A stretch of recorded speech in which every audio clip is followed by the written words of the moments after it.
Olá, família! Sejam todos bem-vindos ao estudo diário das Escrituras. Ontem a dinâmica, da mensagem gravada lá no tempo foi muito interessante. Eu estava assistindo aqui, eu vendo quantas vezes a Carol levantou, a Sister Claudiano. Nós fortalecemos o joelho dela, vá missão, né? Gratidão. Essa semana, então, nós vamos estudar aí terceiro Nef do capítulo 12. Nós vamos até o capítulo 16. Então, são 5 capítulos para estudar, tá bom? O capítulo maior, inclusive, é o capítulo de hoje, o capítulo 12. Então vamos dividir ele pelo menos em duas partes aqui, porque são muitas coisas para nós aprendermos essa semana. São os ensinamentos que Jesus Cristo agora vai passar para os nefitas aqui, são os ensinamentos que ele passou lá em Jerusalém, no Sermão da Montanha. O Sermão da Montanha nós achamos lá descrito no livro de Mateus, capítulo 5, 6 e 7, né? Acredito eu que aquele sermão é uma coletânea de ensinamentos que Jesus Cristo foi fazendo, que ele não ensinou num único dia, que ele também ensinou várias vezes o mesmo ensinamento, para pessoas diferentes, então públicos diferentes. Então lá nós conhecemos, tem no livro de Lucas, outros, mas lá no livro de Mateus, Mateus fez uma coletânea desses ensinamentos, ficou muito show, gostei. E aqui, quando ele vem ensinar esse ensinamento, a gente tem o nome aqui, em vez de ser Sermão da Montanha, que ele ensinou no monte, lá, aqui nós chamamos de Sermão do Templo, porque Jesus Cristo aparece no Templo de Abundância. Bom, nós vamos reparar também que alguns dos ensinamentos que ele faz aqui no Sermão do Templo, comparando, seria ótimo ter tempo e ficar comparando versículo por versículo, tá bom? Do Sermão da Montanha com o Sermão de Templo, é o mesmo sermão, mas aqui ele fala umas palavras que dá a entender melhor o sermão, tá bom? Então vamos lá aqui, começando aqui no versículo, em terceiro Nef, capítulo 12, começando no versículo 1 e 2 aqui, a gente já vai ver que tem uma bem-aventurança ou duas bem-aventuranças a mais do que tem lá no Sermão da Montanha. Só lembrando que as bem-aventuranças elas estão espalhadas até mesmo no Velho Testamento, no livro de Salmos, tá bom?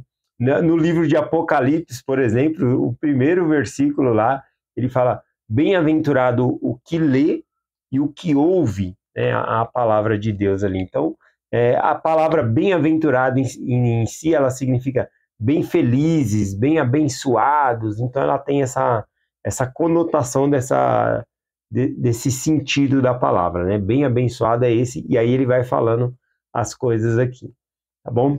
Então vamos começar aqui então já pelas primeiras bem-aventuranças aqui, no versículo 1 e 2, que não tem lá no Sermão do Monte, mas aqui ele diz assim: e aconteceu que após ter dito essas palavras, e Nef e aqueles que tinham sido chamados, ele está falando, se referindo aos 12 apóstolos, que ele chamou, aqui nas Américas.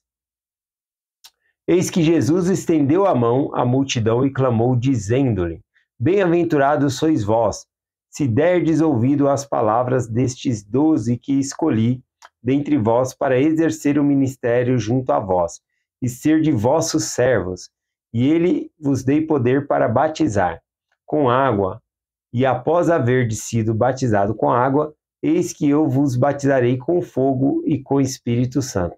Portanto, bem-aventurados sois, se crerdes em mim e fordes batizado, e depois de haverdes visto e saberdes que eu sou. Então, só no primeiro versículo aqui, nós já identificamos bastante coisas aqui, Ele fala que bem-aventurado é aqueles que derem ouvido às palavras desses que ele escolheu, desses 12. Está chegando a conferência geral, não tem como não falar nisso. Bem-aventurado é aqueles que derem ouvido aos profetas e apóstolos, tá bom? Outra coisa aqui no Sermão do Templo que a gente consegue definir melhor para quem que Jesus Cristo está falando. Quando ele está falando aos 12, quando ele está falando à multidão. Aqui, por exemplo, ele falou dos 12 para a multidão, tá bom? Então aqui, no versículo 2, aqui também, ele falou que não é somente ouvir, é ouvir e seguir, que crer nele e for batizado.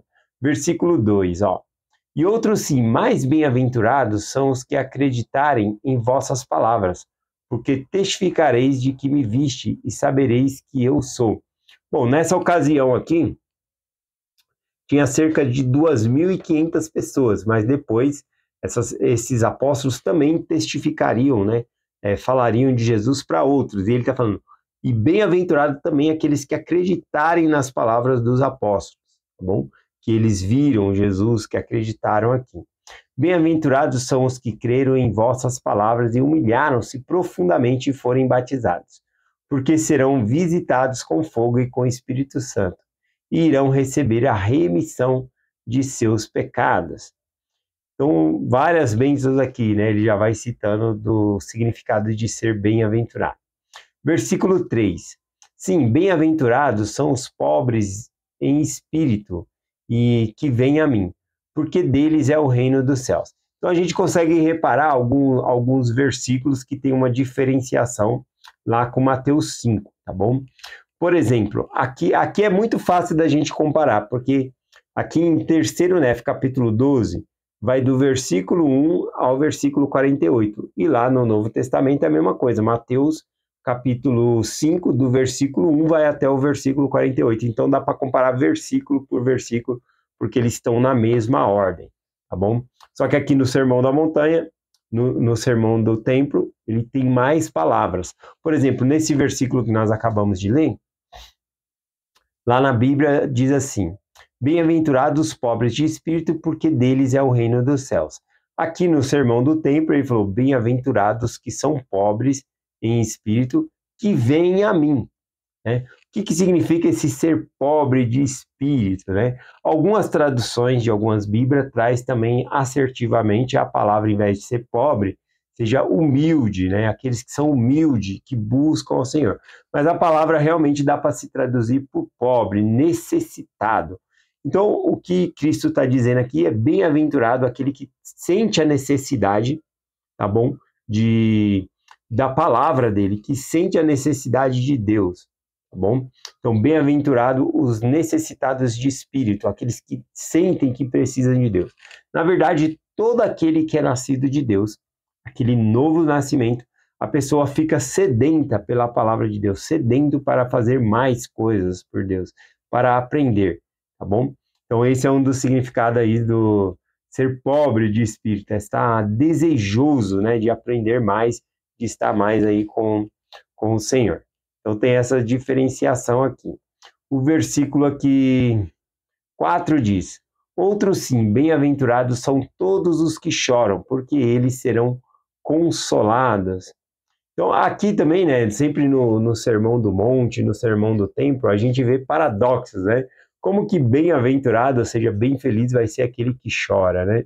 Aqui, para que o choro seja válido e seja bem-aventurado, é aquela pessoa que chora pelos seus pecados, que chora, que é o choro que traz uma mudança. Esse é um significado aqui dessa escritura também, é um choro que traz uma transformação em nós. Eu confesso que às vezes eu choro e não é por tristeza, é por gratidão ao meu Senhor, por tantas bênçãos que eu recebo, né? Por minha filha estar indo para a missão e todas as coisas, tá bom? Continuando aqui, versículo 5. Bem-aventurados são os mansos, porque eles herdarão a terra. Aqui a gente repara que também Jesus Cristo está falando aqui dos mansos, mas esse de ser bem-aventurado os mansos também se encontra lá em Salmos, capítulo 37, versículo 11. Né? Lá diz assim, mas os mansos herdarão a terra e se deleitarão em abundância de paz. No começo fala assim, bem-aventurados, as bem-aventuranças se assemelham a Salmos 37, versículo 11. Tá bom?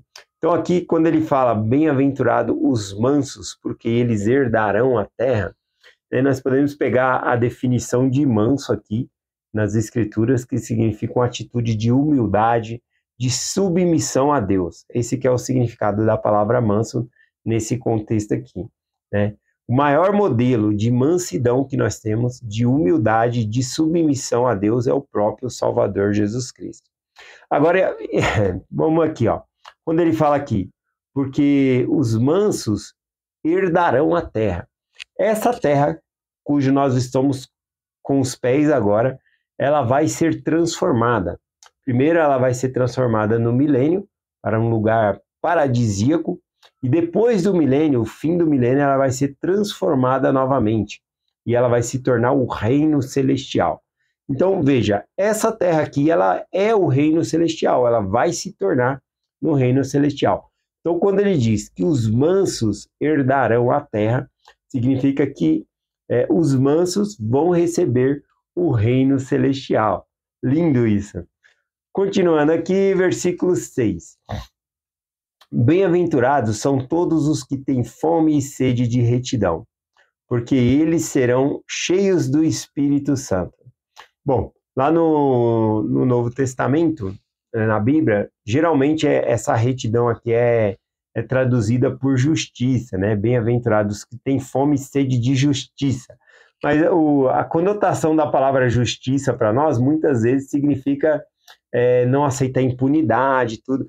Então, parece que está falando assim, bem-aventurados que têm fome de justiça, ou seja, aquele que não deixa passar nada, né?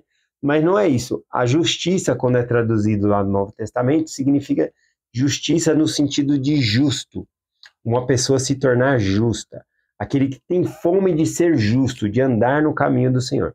Eu gosto muito aqui dessa tradução, né, que tem aqui por meio de Joseph Smith, que fala da retidão. Que é aqueles que têm sede de retidão, têm sede de se parecer mais com o nosso Salvador Jesus Cristo e com o Pai Celestial. Bom, vamos lá. Versículo 7. Bem-aventurados são os misericordiosos, porque eles alcançarão misericórdia, que parece a lei do retorno. Se você é misericordioso, você vai receber também misericórdia.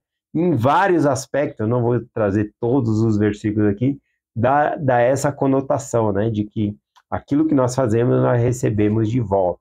Então, se nós queremos misericórdia do Senhor para que Ele perdoe os nossos pecados, como que eu não vou perdoar a ofensa que o meu irmão me fez? Tá bom? Continuando aqui, vou pular alguns versículos. Vamos lá, o versículo 13. Ele diz assim: em verdade vos digo, que eu vos concedo serdes o sal da terra. Aqui tem uma diferenciação, né? Lá que em Mateus 5, versículo 13, ele fala: em verdade vos digo que vós sois o sal da terra. Aqui fala que eu vos concedo ser o sal da terra. É Deus que nos concede ser esse sal. Continuando o versículo, né, para explicar aqui o significado dessa palavra. Mas se o sal perder o seu sabor, com que a terra irá salgado? O sal então para nada mais prestará, senão para ser lançada fora e pisada pelos homens. Bom, o sal aqui, ele tem duas funções, esse sal que ele está explicando. Tanto é para dar sabor, sim, né?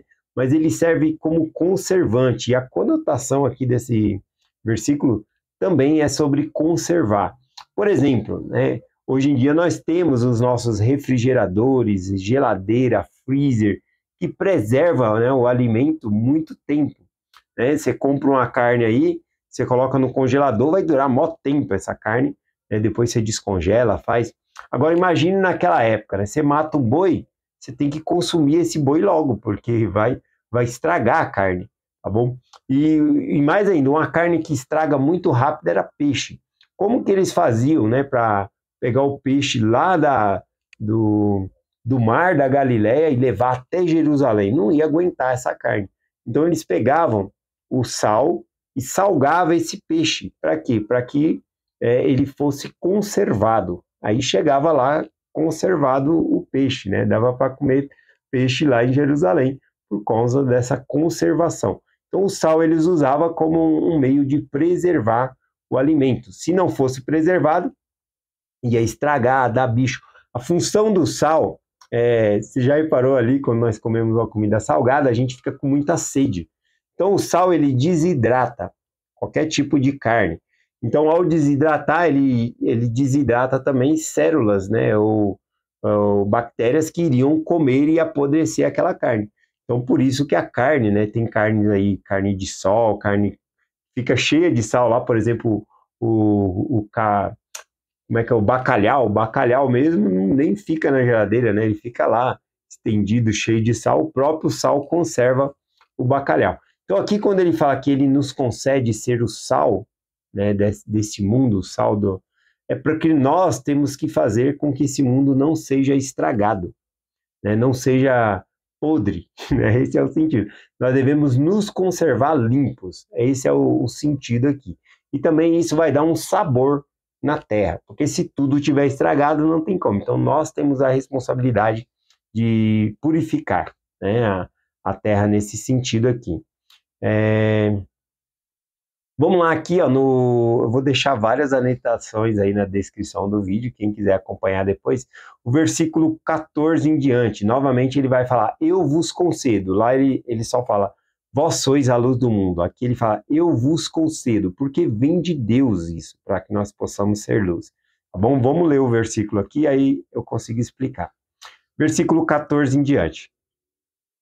Em verdade vos digo, que eu vos concedo serdes a luz do mundo, a luz deste mundo. Não se pode esconder uma cidade edificada sobre o monte. Eis que, se acendem os homens uma candeia e colocam debaixo do alqueire, não, colocam no velador e dá luz a todos que estão na casa. Portanto, fazei brilhar vossa luz diante deste povo de tal forma que sejam as vossas boas obras e vejam vossas boas obras e glorifique vosso Pai que estás no céu. Então, aqui, a luz, né, que nós devemos ser para o mundo é fazer as boas obras e glorificar a Deus. As pessoas têm que enxergar a Deus nas nossas boas obras. Esse é o sentido. Então, a nossa luz, que nós temos que fazer brilhar, não é nossa, é a luz de Deus. Tem um exemplo sobre isso. É a luz da lua. À noite, a lua, estando cheia e muito brilhante, ela faz até sombra em árvore, né? Eu já fui no interior e fui à noite ali, não tem sol, e a lua chega a fazer sombra nas árvores. Você conseguia ver o contorno das árvores assim, com uma sombra forte ali até. Então no interior dá para ver muito isso aqui. Em São Paulo não dá para ver tanto, mas no interior é visível que a lua tem um brilho, né? Que ilumina a terra. Só que, na verdade, a lua não tem uma luz própria. A luz que nós vemos a lua brilhar é o reflexo do sol que bate na lua e ilumina a terra, né, aqui à noite. Então, nós também não temos nossa luz própria. A nossa luz vem do Salvador. Então, por isso que quando as pessoas verem as nossas boas ações, tem que enxergar o Salvador Jesus Cristo. Como que isso é possível, né?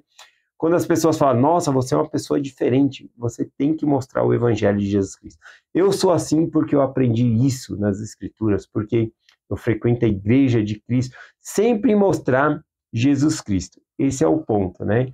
Então, nós somos a luz, devemos fazer brilhar, mas a luz, na verdade, é Deus. E nós brilhamos essa luz de Deus. Esse é o sentido aqui também. Aqui o versículo 17 diz o seguinte, versículo 17 e 18. Não penseis que vim destruir a lei e os profetas, mas eu não vim para destruir, mas para cumprir. Pois em verdade vos digo que nenhum jota nem um tio foi omitido da lei, mas que por mim todas ela foi cumprida. Aqui quando Jesus Cristo fala, né, que não penseis que eu vim destruir a lei e os profetas, a lei é o Pentateuco, os 5 livros de Moisés que contém a lei. Os profetas eram escritos dos outros profetas. Ele está falando, eu não vim destruir a lei, eu vim cumprir a lei. Né? Isso significa que Cristo está abaixo da lei? Não. Né? Ele nos deu a lei, ele é superior à lei, tá bom? Inclusive. Porém, aqui quando ele fala que ele veio cumprir, não veio tirar, é porque ele, nos próximos versículos fica claro que o cumprir a lei seria também pagar o castigo. Por exemplo, eu quebrei a lei, então eu mereço o castigo. Só que em vez de eu ser castigado, Cristo foi castigado no meu lugar. Então ele cumpre a lei pagando a penalidade, tá bom? Em meu lugar. Então esse é o sentido aqui também de cumprindo a lei. Eu bati a mão no celular aqui e saiu. Vamos finalizar, vai dar os 20 minutos aqui de mensagem, amanhã a gente continua. Eu só ver onde eu parei aqui, eu estava no 17. E o versículos Versículo 19 e 20 explica melhor aqui, mostrando que porque Cristo cumpriu a lei, ou seja, ele pagou pelos nossos pecados, cumprindo cada jota e cada tio por cada pecado que eu fiz, que você cometeu, que nós cometemos, ele cumpriu, ele pagou. Então agora nós podemos ser salvos porque ele cumpriu a lei. Ele não tirou a lei, ele não quebrou a lei para nos salvar, ele cumpriu a lei. Então ele concede a misericórdia por meio disso. Olha só o versículo 19 e o 20. Eis que vos dei a lei e os mandamentos de meu Pai, a fim de que acrediteis em mim, e que vos arrependais dos vossos pecados, e que venhais a mim com um coração quebrantado e com espírito contrito. Eis que tendes os mandamentos diante de vós, e a lei está cumprida. Olha como ele fala. Nós temos os mandamentos diante de nós, tá bom? Porque ele nos deu os mandamentos, mas a lei foi cumprida, tá bom? Isso significa que não precisamos mais guardar a lei, porque Cristo foi castigado em nosso lugar? De jeito nenhum. Versículo 20 ele diz, portanto, vinde a mim e sede salvo, porque ele cumpriu a lei. Pois em verdade vos digo que, a não ser que guardeis os meus mandamentos, que agora vos dei, a dívida é com Deus, a dívida que nós temos com ele. Então nós devemos guardar os mandamentos que ele nos deu. Inclusive o sermão da montanha aqui, que é muita coisa para nós aprender. De modo algum entrareis no reino dos céus. Então vamos finalizar por aqui o versículo 20, né? E amanhã a gente continua a partir desse versículo aqui. Bom, gratidão por todos os dias nós estarmos juntos estudando as Escrituras. Se você tem um tempo a mais, eu falo dessas escrituras aqui com mais calma, com mais profundidade, numa aula às 5h20 da manhã. Todo dia, de segunda a sábado, nós fazemos aula online, né, pelo aplicativo do Zoom, tá bom? Então é das 5h20 da manhã até às 6 da manhã. Estão todos convidados aí. Quem quiser entrar no grupo e participar dessas aulas, é só mandar uma mensagem aí no meu WhatsApp. Eu sempre deixo o meu WhatsApp no final da descrição do vídeo aí, tá bom? Então sejam convidados e deixamos essa mensagem em nome de Jesus Cristo. Amém. Até amanhã.